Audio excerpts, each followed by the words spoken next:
The Witcher 4 trailer dropped yesterday and the internet is buzzing about one thing: Ciri as the new Witcher. But let's pump the brakes for a second. Between her cat eyes, chain weapons, and the conspicuous absence of her elder blood powers, there's way more going on here than meets the eye. Some of you are already reaching for the caps lock key to rage about Ciri's new look or scream woke at your screens. Don't worry, we'll definitely get to that. But first, let's break down what this trailer is actually telling us about the future of the Witcher series, because beneath the surface controversy, there are some fascinating implications that no one seems to be talking about. From a complete overhaul of Ciri's abilities to the introduction of what looks like a brand new combat system, The Witcher 4 is making some bold, unexpected choices. The big question is, are they the right ones?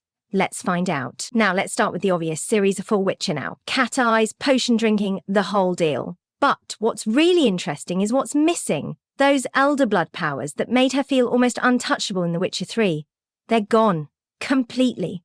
At first glance, this might seem like a big retcon. After all, her elder blood was a huge part of her identity in the previous game.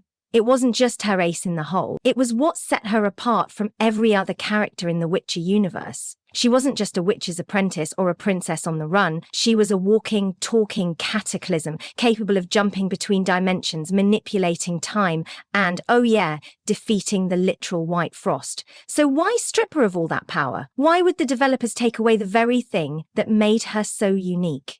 Here's the thing, it actually makes sense. If Ciri were still capable of all those elder blood feats, this wouldn't be a Witcher game. The Witcher series isn't about demigods fighting cosmic battles. It's about grounded, gritty, human stories. It's about tough decisions, moral ambiguity, and scraping by with nothing but your wits, your sword, and maybe a few potions if you're lucky. And let's be honest, Ciri's elder blood powers, they don't fit that vibe. Imagine starting the game with the ability to teleport across the battlefield or stop time at will. It wouldn't be a challenge. It wouldn't even feel like a Witcher game. So yes, losing her elder blood powers might feel like a step down, but it's a necessary one. The developers are clearly aiming to recenter the series on what made it special in the first place. The struggle. That's what makes a Witcher. After all, they're not superheroes, they're survivors. But here's where things get tricky. If Ciri lost her elder blood powers, how did it happen? The trailer doesn't give us a clear answer, but we can speculate. The most likely explanation is that she burned herself out dealing with the White Frost. In The Witcher 3, it was hinted that her confrontation with the Frost was a one-way trip. Sure, she made it back alive, but what if that fight came at a cost? Maybe she had to sacrifice her connection to her elder blood to stop it. That would explain why she's no longer using her abilities in the trailer. And this is where I have a bit of a gripe, not with the decision itself, but with what it implies about the story.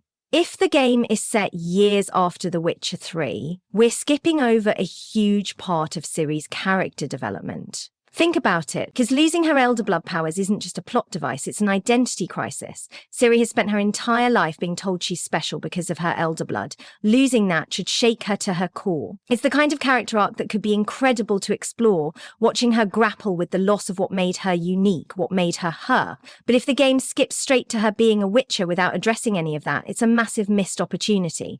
Now, let's talk about what she's gained. Those cat eyes? That's a dead giveaway that Ciri has undergone the trial of the grasses, the grueling process that turns people into witches. In The Witcher 3, it was established that the trial was incredibly dangerous and that its secrets were lost to time. So how did Ciri do it? And more importantly, why would she put herself through it? This is where the lore gets interesting. In the books and games, Ciri always struggled with the idea of destiny. She didn't want to be a pawn in someone else's game. She wanted to forge her own path. Becoming a Witcher, by choice, is the ultimate expression of that. It's her saying, I'm done being defined by my bloodline or my family. This is who I want to be. But here's the thing, Ciri didn't need to become a Witcher. Even without her elder blood powers, she's one of the most skilled fighters in the Witcher world. So what pushed her to take such a massive risk? One theory is that the world has changed. The coins shown in the trailer and posted by developers could hint at a second conjunction of the spheres. If that's the case, monsters might be appearing in numbers not seen since the first conjunction. Maybe Ciri decided she needed every advantage she could get to protect the people she cares about. Another possibility is that she wasn't alone in this decision. In The Witcher 3, we see a modified version of the trial performed on Uma with the help of Yennefer. What if Yen helped adapt the process for Ciri? Or maybe a rogue mage, working to create a new generation of witches. They rediscovered the lost methods and made the process safer, though probably not without some moral compromises. This opens the door for some fascinating storytelling. If Ciri's transformation is tied to the rise of a new witches school, what are the ethical implications? Is creating new witches worth the cost, especially if the process remains dangerous and dehumanizing? Whatever the case, by losing her godlike powers and gaining the struggles of a witcher, Ciri is stepping into a role that's both new and familiar. The question is, will the story do justice to this transformation? That's what I'll be watching for. Now let's talk about when all this is happening, because the timeline gives us a lot to unpack. Ciri looks older in the trailer, and the developers have confirmed in interviews that the game takes place a few years after The Witcher 3. That time jump is significant, and not just because it explains her new look. It also raises a lot of questions about how we're going to learn what happened to her in the intervening years, and whether the game will do those years justice. Here's the concern. If everything we've talked about, her losing her elder blood powers, deciding to become a witcher, and somehow surviving the trial of the grasses, is just told to us, it's going to feel lazy. These are huge deviations from the established lore. Let's not forget, The Witcher 3 was in part about Ciri mastering her elder blood powers. The game hammered home how central those abilities were to her identity and her destiny. Stripping her of those powers without letting us see the fallout, that's a missed opportunity for some incredible storytelling. And then there's the fact that there have been no female witches in the established lore. Even the trial of the grasses, the process that turns someone into a witcher, has always been said to be impossible for girls. If the game starts with Ciri already transformed, it risks feeling like a retcon that skips over too much context. How did she survive the trial? Why did she choose to go through it? These are not small details you can throw into a cutscene or codex entry. They're potentially some of the most compelling moments of her character arc. This is where the timeline could hurt the game the most. If we don't play through these changes, they're going to feel hollow. Imagine loading up the game for the first time, only to be told in a quick intro cinematic that Ciri lost her powers, became a witcher, and moved on. That's not just bad pacing, it's a waste of potential. Why even make Ciri the main character if you're going to skip over the things that make her unique? At that point, she risks becoming Geralt 2.0, a witcher with slightly different powers but none of the personal stakes that made her story so compelling. But let's say the game flips this on its head. What if the story doesn't begin after all these changes? What if it begins before? Picture this. The game starts with Ciri still grappling with the loss of her elder blood powers. She's not a witcher yet, but the world is changing. Maybe there's a second conjunction of the spheres, and monsters are appearing in numbers that threaten the world's survival. Ciri realizes she needs to do more to become something greater. That's when she decides to go through the trials. This approach would do a lot to save the timeline issues. For one, it would let players experience the why and how of her transformation. Maybe Yennefer helps adapt the trial of the grasses for her. Maybe a rogue mage has rediscovered the process. Either way, it gives the player agency in shaping this pivotal moment in Ciri's life. It would also make her transformation feel earned, not just a plot device to justify gameplay mechanics. Starting the game with her transformation would also give us a chance to explore the emotional and physical toll of becoming a witcher. We could see her struggling with the moral implications of the trials, especially if they involve creating more witches to combat a new wave of monsters. It's not just about the lore, it's about letting players feel connected to the journey. So if the timeline jump is handled well, it could add a lot to Ciri's story.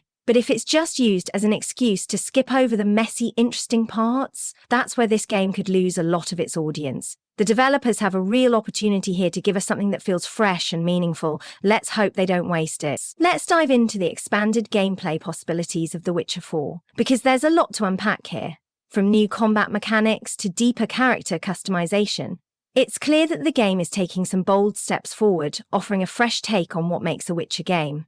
First, let's talk weapons. Ciri still carries her twin swords, staying true to her Witcher roots, but now she's got a chain weapon in her arsenal. It's a whole new way to approach combat, versatile for crowd control, ranged attacks, and potentially even grappling enemies. The chain weapon opens up new ways to think about encounters, allowing players to adapt to different situations by mixing up their arsenal. It's not just about slicing and dicing anymore, it's about strategy and variety, with each weapon offering unique mechanics and playstyles. Of course, her swords aren't going anywhere. They're still precision tools for one-on-one combat, perfect for taking down monsters with finesse.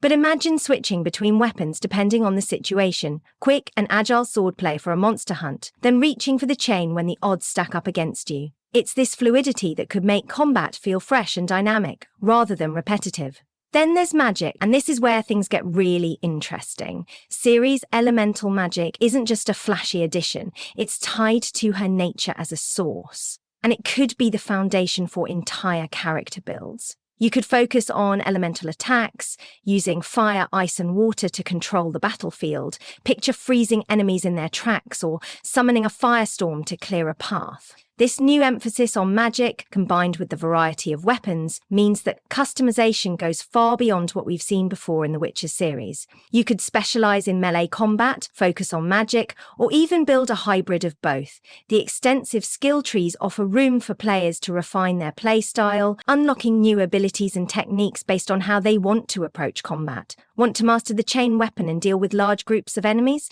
There's a skill tree for that. Prefer agility and speed, dancing through combat with a mix of swordplay and magic? That's another path to explore. But customization doesn't stop at combat. Crafting and alchemy could also see some major upgrades. We could see new potion recipes that align with Ciri's unique abilities, perhaps enhancing her elemental powers or providing new buffs for her chain weapon. The potential to modify weapons or create personalized gear adds another layer of depth, giving players even more freedom to shape their Ciri into the Witcher they want her to be. And with all these options for customization, the replayability factor is huge. Borrowing from games like Cyberpunk 2077, The Witcher 4 could allow for a variety of unique builds. Each playthrough could feel distinct, offering new ways to experience Ciri's journey. The idea of crafting highly personalized builds is exciting, and it means there's plenty of room for experimentation.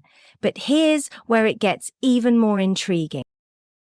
The developers have teased that many of the monsters in The Witcher 4 will play on your emotions and fears. This could add an entirely new layer to combat imagined monsters that affect your perception, alter the environment, or even manipulate your character's emotions. Could these be mechanically represented? Maybe certain enemies could disrupt your focus, forcing you to adapt your strategy on the fly. Or perhaps the fear mechanic could change the way combat feels atmospherically, creating a sense of dread or unease that enhances the tension of battle. It's a fascinating idea, and if it's implemented well, it could make the encounters even more immersive and psychologically engaging. Oh, let's talk the controversy. Ciri as the main character. Some critics have labelled this as a woke decision, but I think that's missing the point. Ciri has been central to the Witcher saga since her introduction in the books, and her journey has always been a key part of the series. She's a natural choice to step into the protagonist role in this next chapter. Her evolution into a Witcher provides a fresh perspective, and exploring her journey through that lens opens up new narrative and gameplay opportunities. But here's the thing. The Witcher isn't about just swapping out characters for diversity's sake. It's about maintaining the integrity of the story. Ciri is one of my favourite characters in all of fiction, and I'd hate to see her lose the very essence that makes her so compelling, just to fit into the Witcher mould. She can be a Witcher, sure, but she needs to remain true to who she is at her core. Let's address the elephant in the room, Ciri's appearance. Some fans are upset, claiming she's been uglified in this older version. While I get that people enjoy playing as attractive characters, it's worth remembering that Witchers don't exactly look human. They go through brutal mutations that leave them looking, well, a little corrupted. In fact, there were mods in previous Witcher games specifically made to make Geralt look less ugly, because the mutations are designed to make Witchers look inhuman. Personally, I love that aesthetic. It's a visual cue that ties into the harsh world of The Witcher. Witchers are damaged, both physically and emotionally. It's part of their identity, and it makes sense for them to look less than human. If Ciri decides to undergo the mutations, I actually hope CDPR pushes this further. I'd love to see her look more like a Witcher, with the twisted, monstrous physical toll of the trials showing more clearly. While I don't mind Ciri aging, I would prefer if her aging wasn't too dramatic. Attractive characters do resonate more with players, and it's hard to deny that many people prefer playing as someone they find visually appealing. That being said, aging isn't the issue here. It's about how Ciri's appearance reflects her journey.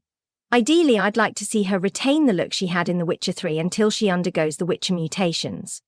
The reason for this is simple. When the mutations finally hit, they should feel like a huge transformation. Keeping her pre-mutation appearance consistent would allow the contrast between who she was before and who she becomes afterward to really emphasize the gravity of the change.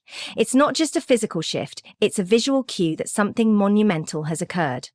By showing how different she looks after the trials, the developers can highlight just how harsh and brutal the Witcher process really is, something that's integral to the story. The bigger the contrast, the more impactful the transformation feels, and I think this would be a far more effective way to showcase the consequences of her decision to become a Witcher. Now, let's talk about the setting. While we don't know all the details yet, it looks like The Witcher 4 is shifting away from the familiar northern realms. One possibility is Nilfgaard, which would offer a stark contrast to the regions we explored in The Witcher 3. Another option could be Covey or Povis, where the starting town might still be in the north but with a fresh, unexplored backdrop.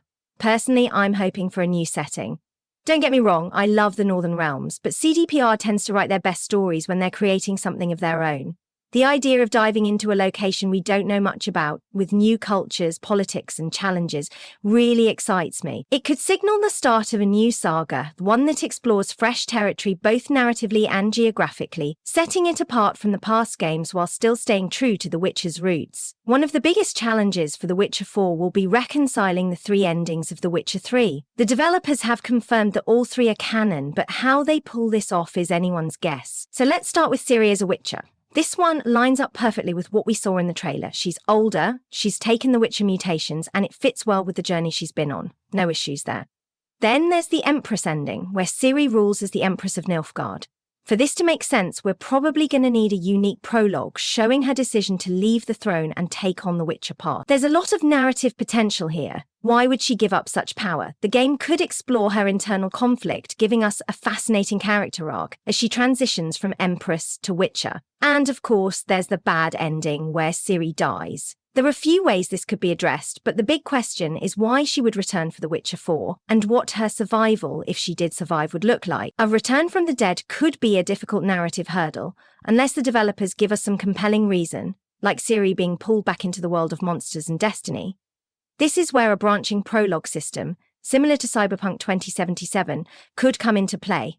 Allowing players to start from a point tailored to their ending choice would be a brilliant way to handle these complexities. It would also give the developers a chance to dive deeper into Ciri's character development, showing how her decisions at the end of The Witcher 3 affected her in the long term. If Ciri hasn't taken the Witcher mutations by the start of the game, we could see a more gradual evolution, one that explores how she goes from not being a Witcher to becoming one. A character arc I'm really hoping to see. But the narrative challenges don't stop there. The endings of The Witcher 3 also affected the political landscape. Which nation is ruled by who, who's in power, and how that could shift the world. Most likely only one of these endings will be canon for the new game, but choosing which one is a tough call. If you got the Empress ending, we could see a dramatically different Nilfgaard, perhaps more power-hungry or a little more stable. On the other hand, if you got Ciri as a Witcher, it opens up an entirely different political dynamic. One of the most pressing questions surrounding The Witcher 4 is what role, if any, Geralt will play in the story. As much as fans love the White Wolf, the developers have made it clear that his retirement at Corvo Bianco, as seen in Blood and Wine, will be respected. This means we're likely looking at a limited role for Geralt, maybe just a cameo. However, there's room for a bit of flexibility. If the game takes place years after the events of The Witcher 3, Geralt would already be in retirement, so any appearance he makes is likely to be a brief one. But here's an idea. What if the game opens with a few years of Geralt still out on the path, before the events of Blood and Wine officially kick in? This could give us the opportunity to see Geralt in a mentor-like role, guiding Ciri through some initial challenges in the prologue. This wouldn't undermine the retirement ending, as Geralt would still be in transition, maybe dealing with the last contracts before he settles into a peaceful life. Afterward, Geralt could leave to take on the Beast of Beauclair contract, setting the stage for his eventual retirement. This would give players the chance to see Geralt one last time in action, while respecting the narrative closure of his arc in Blood and Wine. I think it would be a perfect way to honour Geralt's legacy without overstaying his welcome in the story. It's a delicate balance, but one that could bring a satisfying emotional payoff for long-time fans. His brief appearance could set the tone for Ciri's new journey, and make it clear that this is her story, while still acknowledging Geralt's impact on her life. So, what are my hopes for The Witcher 4? First and foremost, I want to see a detailed exploration of Ciri's transformation into a Witcher. This isn't just about her gaining new abilities, it's about understanding her motivations, the struggles she faces, and the harrowing trials she must endure. We've seen snippets of her new path, but it's crucial that we get to play through her journey, seeing the toll it takes on her physically, emotionally, and mentally. Then there's the gameplay. If The Witcher 4 can deliver a system that offers deep customization, diverse weapon options, and fresh combat mechanics, we'll be in for something truly special. We've already seen hints of this with a new chain weapon and magical abilities, but the real test will be in how it all comes together to offer varied playstyles that keep the game engaging and dynamic. I'm also excited about the world the developers are creating. I want something fresh and vibrant, a setting that respects the established Witcher lore, but also forges its own identity. There's so much potential for new cultures, challenges, and adventures, and I hope this game will be the start of a new saga in a location we don't know too much about yet. And finally, I'm hoping for a narrative that stays true to the series' roots. A morally complex, grounded story with compelling character arcs and tough choices. The Witcher is at its best when it explores the grey areas of life, and I want this next chapter to honour that tradition while pushing the boundaries of what we expect from a Witcher story. Ultimately, I want The Witcher 4 to respect the legacy of the series while offering something new, something that will leave a lasting impact. Whether it's the narrative, the gameplay, or the world, there's so much potential here. I just hope they get it right.